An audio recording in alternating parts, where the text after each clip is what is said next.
Welcome back to the Searley Talks Warriors podcast, brought to you as always by our sponsors at Autix. On today's episode, I'm joined by our starting second rower, Euan Aitken. Euan, cheers for jumping on, bro. Easy, man. Glad to be here. Before we get into your journey, let's quickly touch on last week's game. Another close loss, this time to the Knights. What were the main takeaways from that? And what do you think that one got away from us? Because you certainly can't fault the boys' effort during the game. Yeah, no, definitely it was an improvement on the last week, and we showed that by starting so well.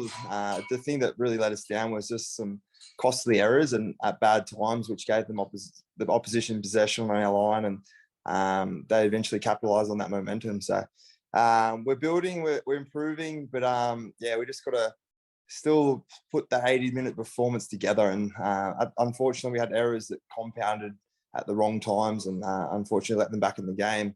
If we could sort of stop that from happening, I think we would have had a really good day on the weekend. But unfortunately, we got up 12-0 and made some costly errors, and straight away they were back on our line and they scored. So that just gives them a bit of a leg up and a bit of momentum on their side, and that gives them a bit of confidence going forward. So if we can stop teams from getting that confidence, I think we'll go a long way.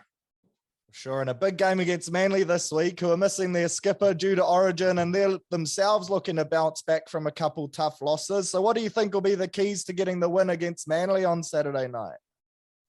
Yeah, just keeping on improving on our team. I think we're really working hard in defence and yardage to sort of lock them in their own end, and then just working on our lines, running with intent, making sure we're getting the right people with the ball in attack. So if we can just keep improving in them areas, I think we'll go all right on the weekend. And obviously, they're missing a couple of players through Origin, so they're captain anyway, so which is good for us. And a few key players are set to return from injury for the boys. I think Wade and Ciro this week, and then hopefully Joshy next week. So how much of a confidence boost does that give the boys getting those kind of lads back? Yeah, for sure. Definitely a confidence boost. It's a little bit unfortunate with our year so far. We actually haven't put our strongest 17 on the field yet. So we just keep getting a bit of adversity thrown at us with the injuries and suspensions and whatnot. But it'd be good to get them boys back, and hopefully Joshy next week, and start to form our strongest side that we can have with the team going forward. And I think once we get a bit of team continuity around what we're doing and putting the same team on the park, we can improve on our combinations within the team, and hopefully that will make us even stronger towards the back end of the year. For sure. And let's go back to how things started for you, bro. Born and raised in New South Wales. How old were you when you first got into footy, and who was your junior club? So I remember PNG Bulldogs, my junior club. I was actually 4 when I first started playing in rugby league. They actually thought I was older than I was. You have to be 4.5 to play under 7s, because under 7s was the first age group you could play for. So I was 4 trying out playing. I played a few games, and they realised I was only 4, so they had to wait until halfway through the year to let me play the back end of the year. So it's been quite a journey since then, and so moved up to Wollongong when I was 16, turning 17 to play for the SG Ball for the Dragons there, and spent I think it was close to 8 years at the Dragons through the grades and first grade as well. So definitely been around now. They've gone to New Zealand, and we've sort of unfortunately haven't been over there. It would have been great to experience that. But then saying that, we'll get that at the end of this year. We'll get to spend a lot of time over there, play some games over there, training them out smart, and then get around to the community as well. Like I think we're going to do a lot of promos in the New Zealand area when we get back there. So it'll be good to connect with the fans over there, and hopefully finish out a big year. We can't wait, bro. And you touched on it a little bit there, but you played for the Dragons NYC team for a couple of years, got Player of the Year as well, and also played Aussie schools and junior Kangaroos. Were you always in rep sides growing up? And I can imagine playing for Aussie was always a dream of yours growing up. Yeah, for sure. I was fortunate enough from the age of probably 14, 15. That's when I started probably really excelling and making some teams. It started off with the under 15s Australian merit side, but for the schoolboys team that year, and that's when I sort of started to realise that I had a bit of potential with football, and the sort of stars aligned, and I kept improving and kept making them teams as I went, and was fortunate enough to be on AIS tour as well. We went over to Europe to play 5 international tests for the AIS, and then also playing for the junior Kangaroos against the Kiwis over in New Zealand that game as well. So with the Aussie schoolboys, I got injured before we went on tour, so I missed out on that. So, I was fortunate enough to play, especially the Origin as well. I played under 16s, under 18s. It was a funny story with the under 16s. I didn't play Harold Mats, which is obviously the junior reps teams for all the big clubs.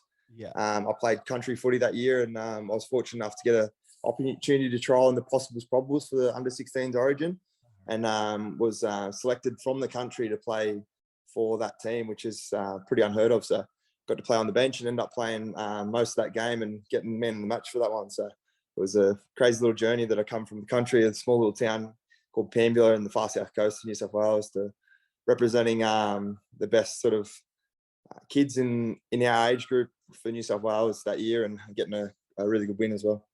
That's unreal. And in 2015, you got your first kind of crack at the top level through the nines back over in Auckland, actually at Eden Park. How was that experience, bro? And would you like to see that competition come back? Because I think it's a great stage for some of these young guys to get to show what they've got.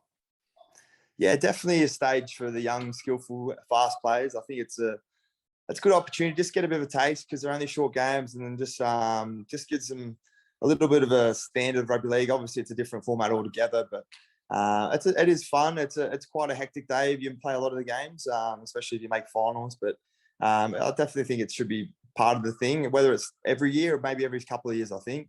But yeah, it's definitely cool, and I think they should change it around location. I think it worked pretty well in New Zealand, and obviously Perth had a bit of a taste too. So I think it's just a good day out for the fans, and a bit of a different sort of experience with rugby league, which is not usually seen.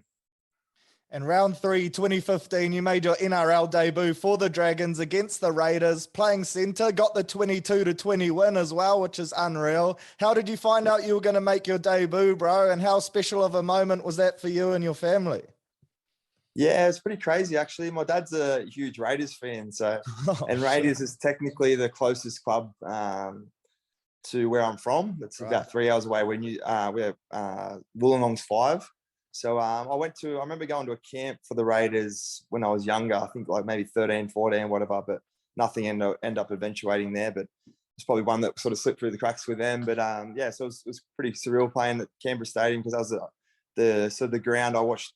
The only ground I watched NRL at was because obviously my dad was a fan for there. And so, yeah, it's crazy that I was actually on the field that I used to go watch the Raiders in that play. So surreal moment, having all my family and friends there too, because it was pretty close. And then, I found out early in the week that I was going to play. They didn't name me in the 17, but I was in the extended squad. And he told me earlier the week I was going to play. And I think it was Dane Nielsen was going to miss out or whatever. But so, yeah, they sort of kept it under wraps a little bit. But obviously by the time game day come around, they sort of knew I was playing. And yeah, my debut started actually on a bad note, really. I let a try in by making a poor read. And I slid out and he just went through the gap. So started on a bad note, but I ended up having a really strong game after that. And the coach was really happy with how I performed, and ended up winning the next 5 games of my NRL career, which is crazy start. I think I won my first 6 games of my career. So I thought it was pretty easy, but then obviously different things happened, a few injuries. Then we had a bit of bad luck. So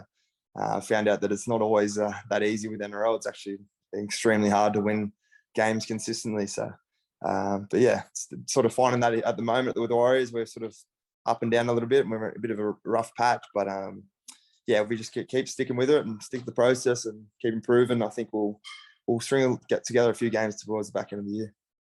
Nice. And you obviously had a pretty strong rookie year, because you were named to play in the Prime Minister's 13, I think, over in PNG. So how was that experience, bro? Because you hear so much about how passionate they are, the fans over there. So how was that, your rookie year, still a young lad playing in front of a packed crowd over in Papua New Guinea? Yeah, that was actually pretty crazy, actually. I think I had a big night on the sauce, and I woke up the next day, I had all these messages, and I was like, what's this for? Like, I didn't even really think of what I was getting messaged and congratulated. But then I seen it was for the Prime Minister 13. And yeah, looking back on it, I sort of didn't realise how special that sort of moment was, sort of pulling on that jersey, even though it's for the Prime Minister 13. It's definitely a cool achievement. And going over there, PNG, they're footy mad over there. Like, they run after your bus. There's thousands and wanting a piece of your uniform or a piece of training gear. So fortunate enough to get a try in that game and get a good win. But yeah, got a bit sick over there, actually. We had some oysters in Port Moresby, and that didn't go down too well. So I was sick before the game, which sort of hurt, but ended up still playing the game. And enjoying a win with them lads. And it was sort of cool experience meeting some older NRL players I didn't know before. And like Jeremy Lattimore was one of them that comes to the name that I didn't know from a bar of soap. But yeah, sort of become good friends after that. Avoid the oysters then, eh? No good. And the following year, sticking to rep footy, 2016, you also played for Country in the New South Wales City versus Country game alongside guys like Isaiah Yeo, James Maloney, Boyd Cordner, to name a few. I can imagine playing for New South Wales was always a goal of yours growing up, and then you mentioned the junior origin. So how was that to get a taste of City versus Country footy? Yeah, no, definitely a cool matchup. It's sort of sad they don't do it anymore. It's just a good little piece of rep footy that's sort of outside of the whole New South Wales thing, and it's a bit of a sort of possibles problems sort of game, I guess, in a way. But yeah, definitely cool experience to pull on that jersey, and obviously country proud and come from the far south coast, little country town, Pembroke. So that was cool, and obviously sticking with some of the country boys. Unfortunately, we sort of lost the game where we probably should have won, but that's footy, isn't it? But yeah, so it's definitely a cool experience, and definitely still a dream to play Origin. I was very close to 2018. I was probably a whisker of getting picked. James Roberts beat me to the punch just there. But so yeah, still got that drive to sort of maybe one day to get there. But yeah, it's definitely cool to see how close I was, and to make some of them rep teams when I was younger as well. Back to club footy, you mentioned it before, but 2015 to 2020, you clocked up 121 games for the Dragons, scoring 39 tries as well, which is unreal. So how do you find your time at the Dragons, and do you have like a highlight game or memory that stands out to you from your time there? There was a couple of sort of good patches we had at the Dragons. 2018, start of that year, I had a really good start, and I scored a fair few tries. I scored a special one where I made an intercept after the country. Oh, when was that? That might have been a bit early, actually. That was a cool moment. After the country game, we played 4 days later, and the lights were off in St. George. Something was wrong with the lights, so we didn't really have much. We had poor lighting for the game, which was pretty unusual. But yeah, I ended up scoring an intercept try in extra time that won us the game. So that was pretty special. And then, yeah, so I've scored a couple of cool tries over my time with the Dragons. But yeah, just in that 2018 year when we started off really good, everything was happy, and met some close mates over the Dragons as well. So yeah, definitely some memories I'll cherish for life. Nice. And at the end of the 2020 season, you announced you're joining the Warriors on a 3-year deal, a great signature for the club. What was it about the Warriors that attracted you to join after such a long stint at St. George? Just the potential in the squad. I think what we were shaping up with, there's some quality signings, Adam Blake, myself, Ben Priscilla, to name a few. But yeah, so I was just looking forward to sort of reaching to that potential, and hopefully getting New Zealand up where they deserve, really. I think they're a great club. They've got some great people running the joint. It's a great place. New Zealand, there's friendly people, they're very humble people as well. So I think they deserve some success, and that was the main focus, to come over here and sort of try to achieve something special, because obviously they haven't made a grand final and won it yet. So that was something that sort of stuck out with me, to be the first ever to sort of be in that team to win a grand final. And 2021, your first season at the club, probably wasn't the easiest for the team in terms of the relocation. You had players leaving early, and then some crucial injuries as well to key players, including yourself. So heading into this season, how much of a benefit has it been to kind of had a permanent base at Redcliffe and a bit of a home away from home for the lads? Yeah, definitely chalk and cheese. It's it definitely gets tiring living out of a suitcase in hotels and sharing rooms and all that sort of thing, where now that we've got a bit of a base, you can have a bit of your own family time, your own home as a setup, like even though it's temporary for some people. But yeah, I think it's just better for the team, especially for the kids with going to school. They know exactly what they're doing for the whole year. So I think it's been a smart decision for stability wise, because again, it's hard living when you know in 3 months something might change, where if you know it's the whole year you're stuck with what you're doing, you can plan, and it's just a bit easier on home life as well. So great place. Redcliffe's a good little spot, and I think the club made a smart decision with that. And since joining the club, you've gone on to play 25 games so far, a lot of them recently at second row rather than centre, a position you probably hadn't played a lot of before joining the Warriors. So do you have a preference between the two? I think that's probably the most common question everyone sent through for you. Yeah, no, I sort of thought I did, but I don't mind left back row. But if I was going to play in the centre, it'd have to be right centre. I think that's where I nearly made Origin. It's probably where I played my best footy.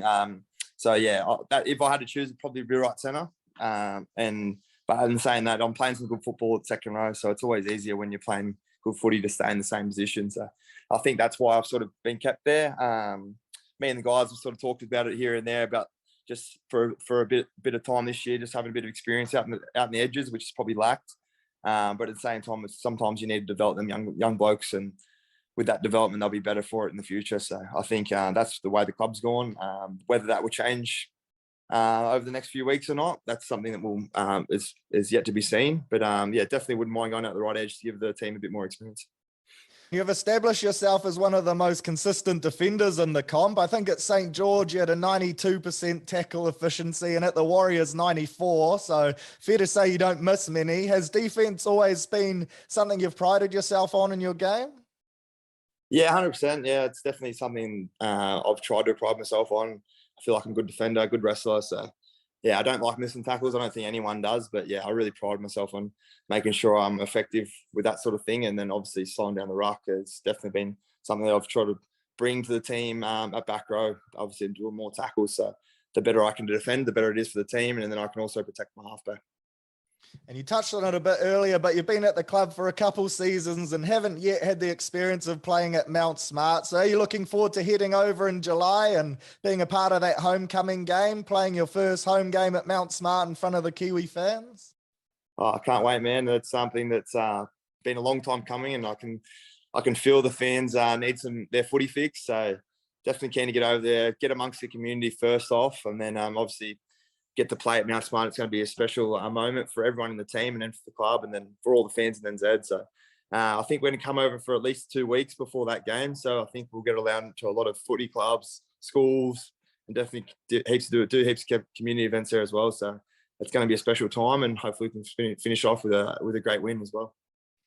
Can't wait. And it was announced last week you've signed with Redcliffe for 2023 after being granted a release for next year. So congrats on the Redcliffe deal, bro. Fair to say us fans are sad to see you go, though. So can you tell us a bit about the main reasoning behind the decision and how hard of a choice it was for you? Oh, definitely. I was sad myself, to be fair. It's hard to leave a club where you're playing good footy and you like the boys. The club's strong. You've got good people running the joint. It was always a hard decision, but one that's best for my family, and due to a few personal reasons. But definitely easier to stay in Australia for that sort of thing.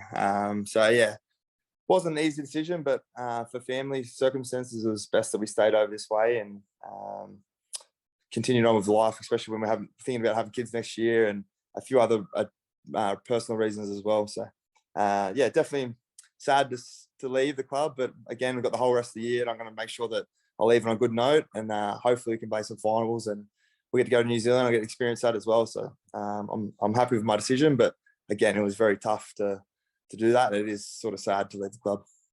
Let's rip into some quick fire stuff, bro. A bit more casual. One player, past or present, you'd most like to play with in the NRL? Probably Joey Johns. I think he was a great organiser and obviously a great footy player. Yeah, he had his tack down that nailed as well. So he'd definitely be one of the boys I'd like to play with. He looks like good fun too. And your favourite things to do outside of footy, bro? So at the moment I'm studying, so I don't mind that. I like going to the beach. I used to do a bit of spearfishing here and there. Walking the dog, coffee with mates. I don't mind a beer. That's probably it. Yeah, nice. And do you have any pre-game routines or superstitions? Because Adam was on here last week and he reckons he has to have 10 wheat bix on the morning of game day, which is pretty mad. Do you have anything like that? Nah, bro. Like I've never wanted to have a superstition where if it didn't go my way, that it'd affect my game. I think I try to prepare the best I can every week. And yeah, if something doesn't go right, I try not to let it faze me, because you never know when you're going to be sick or something's wrong with your boots, or you know what I mean? Like, there's a lot of adversity thrown at you with footy, and there's a lot of pressure on you. So you don't need that stuff in the back of your head either. Smart choice. And who's the biggest joker or pest in the team? Probably Jazz Devunga. He's come up every time, eh? Bit of shit talk here and there, but he's a great lad, and he's good to get around with as well. And run it straight challenge. Who's the one warrior you'd least like to run it straight off? Chanel, if he's got his shoulders warmed up, he can put a shot on. Yeah, big time for a half, that's for sure. Yeah. And some listener questions now, bro. A few people sent some through. The first one comes from Euan Aitken, and he says, what's been the biggest cultural difference between the Warriors and the Aussie clubs? The Warriors is definitely a more humble club. It got some real sort of down to earth and more quiet people. I think, the big difference is, people are a bit more quiet and very humble, but very likable at the same time. I think there's a lot of culture in the Warriors compared to the Dragons in terms of the Pacific Island nations, the Kiwis, the Maoris.